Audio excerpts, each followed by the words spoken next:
ای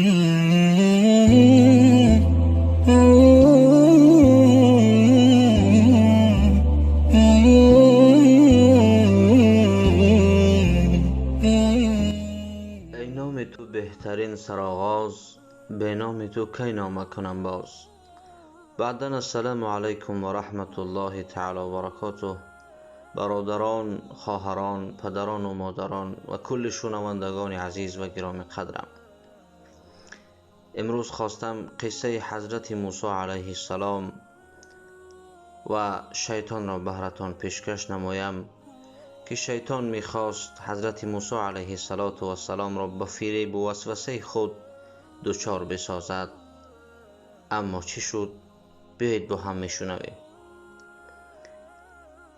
میگوید روز حضرت موسی علیه السلام برای مناجات با الله به کوه طور میرفت و شیطان هم در پی او روان شد. یکی از فرشتگان شیطان را فریاد زد و گفت از دنبال موسی علیه السلام برگرد که او کلیم خداست. مگر امید داری که بتوانی او را بفریبی؟ شیطان چه گفت؟ شیطان گفت آری، چنانه که پدر او حضرت آدم را به خوردن گندم فریفتم، از موسی هم امید دارم که چنین شود. حضرت موسی علیه السلام متوجه شیطان شد. شیطان گفت موسی کلیم، میخواهی که تو را 6 پند بیاموزم؟ حضرت موسی علیه السلام فرمود نه، نمیخواهم، من احتیاج ندارم، از من دور شو. همین لحظه بود که حضرت جبرئیل علیه السلام نازل شد و گفت ای موسی، صبر کن و گوش بده، او الان نمیخواهد که تو را فریب دهد. حضرت موسی علیه السلام ایستاد و فرمود هرچی میخواهی بگو.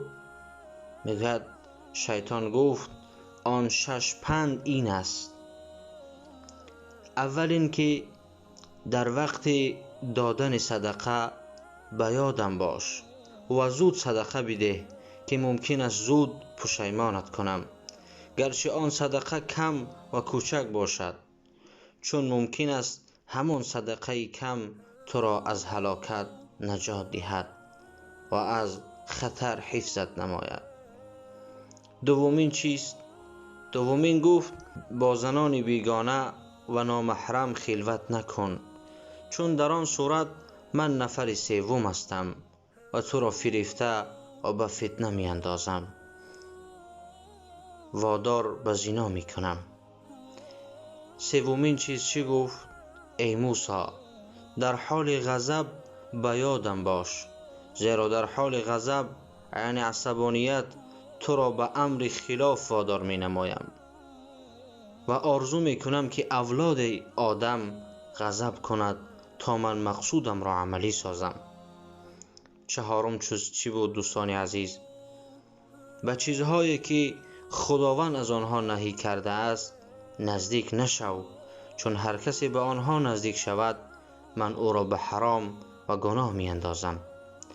پنجمین چیز، در دل خود فکر گناه و کار خلاف را راه مده، چون اگر من دل را چرکین و غلیظ ببینم به طرف صاحبش دست دراز می کنم و او را اغوا می کنم، یعنی فریبش می دهم تا آن کار خلاف را انجام دهد. و شیطان می خواست که ششمین چیزش را بگوید. تا خواست که ششمین را بگوید، جبرائیل علیه السلام حضرت موسی را فریاد زد و فرمود ای موسی، حرکت کن و گوش مده که او میخواهد در نصیحت ششم تو را بفریبد. لذا موسی حرکت کرد و رفت. شیطان چی گفت؟ شیطان فریاد زد و گفت وای بر من، وای بر من، 5 موعظه را که اساسی کارم بود شنید و رفت. می ترسم که آنها را به دیگران بگوید و آنان هدایت شوند. من میخواستم پس از 5 کلمه حق او را به دام اندازم و او و دیگران را فریب دهم، ولی از دستم رفت.